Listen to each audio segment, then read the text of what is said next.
Welcome to the launch of the 2023 Fastest Growing Companies in Eastern Ontario. I'm Michael Curran. This is a special event by the Eastern Ontario Business Journal and our sponsor, MNP. In the next 30 minutes, we'll unveil the fastest growing companies in Eastern Ontario. We will hear their stories, we'll talk about their growth, and learn about some of the business barriers they're overcoming.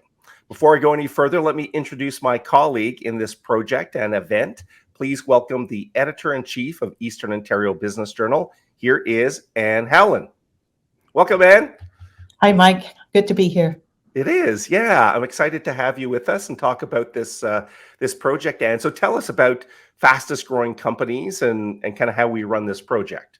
For sure. So it's an exciting program. It's the second year we've run it in Eastern Ontario Business Journal. And as you know, it's a program that we run very successfully for many years in the Ottawa Business Journal. So basically, we ask companies from all around Eastern Ontario to apply and tell us their revenue figures over the most recent 3-year period. And then we do a calculation and basically we see who comes out on top. It's as simple as that, really. There are a few criteria, but not many. And this year we have a great crop of these top nine. Okay. And we're going to profile them here in this virtual launch, but they're also, I should point out, profiled in the newest fall issue of Eastern Ontario Business Journal, which is being distributed via Canada Post to businesses across Eastern Ontario.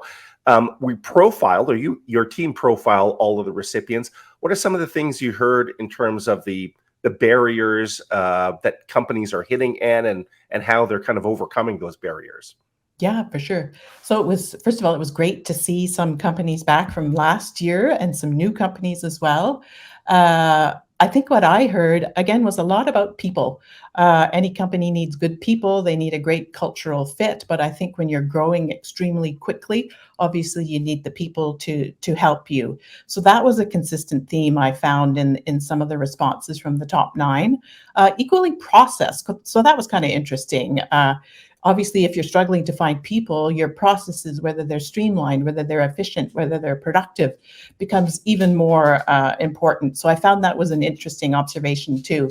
And just quickly, I did something a little different this year. I tried to highlight not only the top nine by their revenue growth, but I also tried to look at by sector and by size of companies. So for example, our number one company is a startup. So it's one thing, I think, to grow your revenues super fast out of the gate. It's another to be a 50-plus-year company with hundreds of employees and still see double-digit revenue growth over a 3-year period. So I really wanted to highlight some of those differences. Yeah, it's a great point. Revenue growth always has to be put into that context. For a startup, they're literally starting at zero, right, Anne? So their growth percentage terms looks fantastic. And then by sector too, it's true as well that we see different rates of growth in sectors. It's a little bit of a stereotype of the technology sector, for example, would be one that you can see in real estate too, I guess, apropos of this year's list. Yes, for sure. So we saw the tech company in there with a good, strong revenue growth, but equally we saw a manufacturer back for the second year. So that's kind of exciting, I think. Yeah. Well, listen, Anne, we're eager to show all of these profiles. Thank you very much for joining us today and teeing this up for us. Okay. Thanks, Mike. All right. That was Anne Howland, the Editor-in-Chief of Eastern Ontario Business Journal. This project couldn't be possible without the support of our partner, MNP.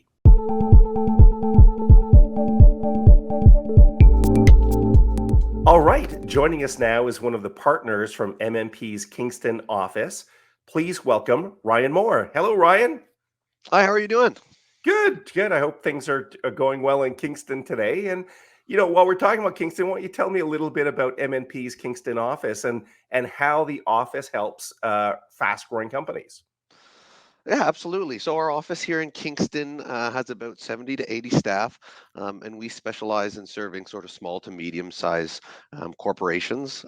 MNP across the country is the 5th largest firm. but we tend not to compete too much with the big four, who maybe specialize in larger business. So it really suits a community like Kingston, that has lots of people either coming here from other centers or graduating from Queen's University or St. Lawrence, and we're able to support them with primarily with their accounting and tax needs. Obviously, it's a little bit more complicated than that. At a firm like MNP, it's nice to have a lot of service lines such as consulting, insolvency, bookkeeping, valuation support. It's nice to have access to a lot of service lines that can help service our clients, not necessarily in their infancy, but as they evolve into larger companies. Yeah, great points there. When I think, Ryan, of MNP, I always think of based in Canada and specialists in that SME market. As you would know, Ryan, fast growing companies, uh, this is something that's very difficult to obtain, right? You just don't launch a business and achieve rapid growth. There's all sorts of challenges and barriers that entrepreneurs, business owners, managers need to overcome. Tell me what some of those barriers and challenges are, some of the issues that you see with your clients. I mean, I think where we see people struggle is investing in capacity for growth. So whether that means investing in the human resources before your sales necessarily take off, making sure that you have the procedures and the infrastructure in place. So if you're going to run a food distribution company, do you have the warehousing and the logistics in place to facilitate fast growth? Obviously, in a community like Kingston, we have small business that are real estate agents. We have manufacturing. We even have some not-for-profits that we help out. It really depends on the industry, but I would definitely say that, especially in recent years where the labor market's been tight, having that human resource infrastructure in place, I would say, is certainly vital. And we see people struggle on the other side of that. Very interesting point, Ryan. In fact, when we profile the recipients coming up here in just a minute, you're going to hear them talk about processes and investment and really HR. And as you noted there's a degree of risk, of course, in business, but there's certainly a heightened degree of risk when you're thinking of making investments that allow for growth. But tell me about how MMP can help some of these companies. So if they are hitting those barriers, what sort of solutions would you propose, Ryan? Well, I mean, first off, especially because our local office here in Kingston is primarily focused on accounting and tax, making sure that assuming that they incorporate, that all of the corporation is set up in a tax optimal manner, and certainly that they have the accounting practices in place. As their business evolves, we can offer them some more consulting oriented solutions or some indirect tax solutions that are very important. I say indirect tax, that's kind of like HST. Once you start to operate outside of your province, so say Ontario, let's say a client of mine starts operating in Quebec or Manitoba or the United States, there are very important implications that come from those decisions. And it's very important to stay on top of those so that you don't get in trouble and sort of have to take any steps back for non-compliance. So really, like I said, we just help people stay ahead of things from an accounting and tax perspective first and foremost, and then we can begin to introduce other service lines that we think will benefit to a company, but it really varies on the client. Those are wise words for sure, Ryan. As an entrepreneur for a few years myself, I always tell people that are getting into this: make sure your financial systems are set and get some proper professional advice, definitely on the financial matters. Ryan, thank you for joining us today. We really appreciate your time. It was my pleasure. Thanks, All right. Michael. All right. So listen, it's time to finally take a look at these great companies that have made this year's list. Here they are. Kicking things off is PICOM. Established in 2007, this is a managed mobility services provider to companies all across Canada. Customers choose PICOM to simplify the managing, scaling, and protecting of mobile devices. This Plantagenet company is growing at about 2%. Its biggest challenge? Scheduling and complexity. For instance, deploying devices to new clients can mean managing thousands of devices to stage, kit, and securely ship. To address the challenge, PyCom made the strategic decision to acquire additional warehouse space. It also emphasized cross-training each team member. PyCom says taking care of your people is taking care of business. At number 8, SnapCab Canada. SnapCab is an office pod and elevator interior manufacturer. It provides clients with custom telephone booths, meeting, and workspaces for employees. The Kingston company has grown revenues by 20% over 3 years. Its biggest challenge? Process improvement in manufacturing while the company is experiencing fast growth. To address this, SnapCab partly overhired to ensure the company could dedicate resources for training and process improvement. SnapCab says it's important to focus on business processes to ensure it can scale with increased sales. Coming up at number 7, Wills Transfer Limited. Wills Transfer provides innovative logistics solutions that contribute to their customer success. The Smith Falls company has posted 32% 3-year revenue growth. Its biggest challenge? People. More specifically, attracting, retaining suitable staff for its operations. And what do they do to address it? Wills Transfer is devoting more resources to HR. It expanded the HR team, worked on job descriptions, talent management, and succession planning. Number 6 is Convergence Design Services, which offers complete design solutions for aerospace, electrical vehicle, robotics, AI, smart IoT, 5G, acoustic mechanical, hardware, software, and production certifications.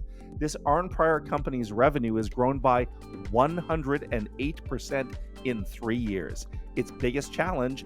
Hiring the best technical engineers to fit its culture while managing complex electrical mechanical projects. To address this, Convergence is creating a culture of collaboration, consistency, and creativity. The best engineers always want to work with other strong teams to further their learning and grow on challenging projects. Congratulations to those first group of recipients. Well, we thought we'd take a deep dive this year with the top ranked company on the Fastest Growing Companies 2023 for Eastern Ontario. This is a Kingston-based boutique equity real estate development firm. Let's learn more about this top ranked company now. Joining us is the managing partner of City Flats. Here is Pete Sauerbry. Welcome, Pete. Thank you. And now the managing partner of City Flats, one of his colleagues, here is Graham Coe. Hello, Graham. Hey, Mike, how are you?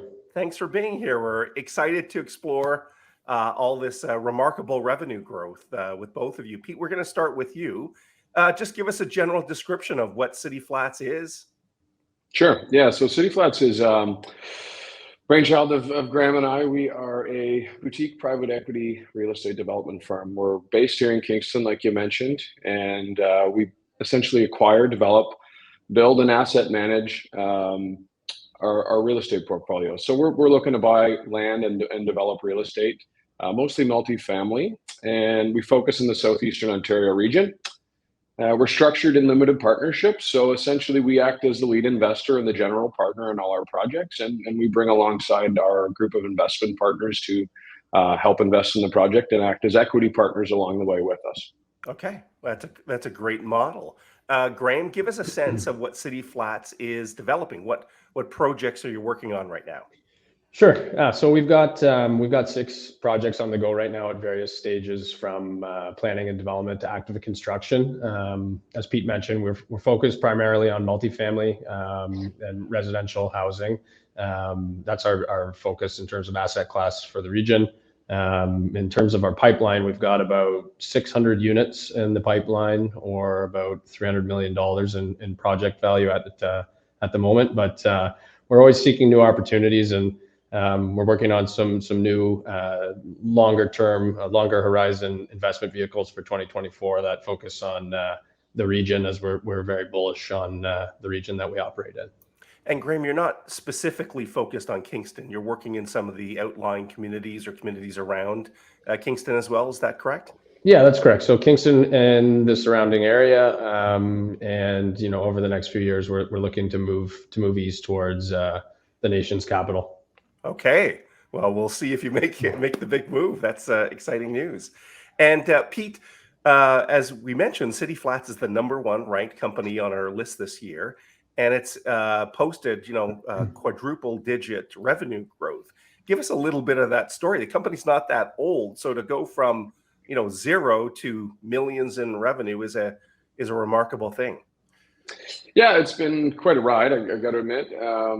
It helps the revenue growth percentage-wise is helpful when there's not much in the first few years, right? But Graham and I come from real estate backgrounds. We've both been operating in real estate in different capacities for over a decade each. I was sort of ground up real estate. I had my start in real estate working, holding a hammer and figuring out projects on the go. I had some money from mom and dad that helped out to get started, and it sort of grew from there. I was into real estate when I was still at school, and Graham worked on the opposite side of the business. Graham has been working in commercial or institutional real estate for a long time, Toronto, Calgary, Vancouver. And Graham and I grew up together, and we always had this interest in real estate that made a lot of sense. So combining the two of our sort of expertises from opposite sides of the business has been really helpful to take it to where we are today. We also have an awesome team, quite frankly. Like, we've been lucky, fortunate to have a great starting group of employees here and team members who genuinely care and are behind our vision. So it's been a great start. We've been lucky with our group of employees, and we've got some advisors that help out along the way too. So it's been really good to lean on them and take their advice to heart and try to use it and grow, because like you said, this growth is pretty substantial. So there's a lot coming at us on a daily basis. Graham, we're going to wrap up with you. As Pete just said, the growth has been really significant. And, when entrepreneurs are launching their ventures, they dream of these big revenue numbers. You guys have posted some of those big revenue numbers, but there's always kind of a plus and a negative to that. Tell us more about the plus side and the negative as it relates to City Flats, Graham. Sure. Yeah. I mean, there's challenges managing growth, of course. It's a good thing, but sometimes it can be a little bit of a double-edged sword. So I guess the pluses or the upside where, it's fun and exciting to be at a company that's in growth mode. And we have a great team and everyone's engaged and working hard, but they're having fun. So, that's really important in terms of enjoying what you do every day and working towards a common vision. And I think we have a great team with solid alignment, and everybody loves coming to the office every day. So it's enjoyable. We're building out the team, every day a little bit bigger, and we enjoy working together. So that's really the big plus for us. I guess on the downside, it's challenging evolving from a couple guys with an idea to a concern. So we found that a big part of this is letting go and managing rather than doing all the daily activities. It's it's a very important step to take as a leader in a business, but it's hard to do it when the time comes to it. So that, along with, I would say, balancing resources to have managed growth. So building systems and teams and bringing on new team members and processes and things like that are they take time and they need to be done well to make sure you're managing growth properly. So we've had some advisors with a lot of experience and a vested concern in our business who have helped us navigate those waters a little bit. So we continue to rely on them, but it's been a great few years so far, and we're looking forward to the next few as well. It is a great point, Graham. The overcoming some of those barriers, I think you mentioned a lot of them: people, processes, having founders let go a little bit. I'm sure you and Pete, everything was very tightly controlled, and there's a new level of systems and delegation needs to take place. So thank you for sharing that. It is a real barrier for many companies. Listen, Pete and Graham, thanks for joining us today. We really appreciate it. Best of luck. Continued success for City Flats. Thanks, Michael. Great. Thank you. All right, that was Pete and Graham from City Flats. Let's take a look at the top 5 ranked companies this year. And now to number 5, Plan A Kingston and Quinte. This is a staffing, strategy, and technology company based in the senior care sector that specializes in long-term care and retirement facilities. Its biggest challenge? The post-pandemic workforce isn't paying attention to details around job locations and descriptions, and more money is being spent on job boards to get the right staff. Plan A is trying new recruitment strategies, including messaging, reviewing location information, job descriptions, and refining the hiring process. Here comes number 4, Imperium Social. Imperium Social is an award-winning digital marketing company. It's most recognizable for its sub-brand, Blue Collar Marketing. The Kingston company has posted 245% 3-year revenue growth. Its biggest challenge? Ensuring the right team and systems are in place to meet the high demand of its sub-brand, Blue Collar Marketing. To address it, they niched down. Imperium chose a niche that it's passionate about and knowledgeable in. Choosing to focus its efforts on the blue-collar industry was the single best decision they've made. Number 3, Wonton Crunch. Wonton Crunch manufactures wontons for retailers such as major groceries chains. The Smith Falls company has posted 628% 3-year revenue growth. Its biggest challenge? Wonton has experienced post-pandemic problems, particularly around HR and shipping. To overcome this, Wonton Crunch is automating systems to reduce labor and partnering with shipping companies. They say this increases productivity and consistency. Coming in at number 2, Taya Markerless Inc. Taya is a Kingston-based company that develops and sells video-based tracking of human movement. Its market is the evaluation and assessment of injury risk for high-performance athletes. Taya has posted 1,543% revenue growth over 3 years.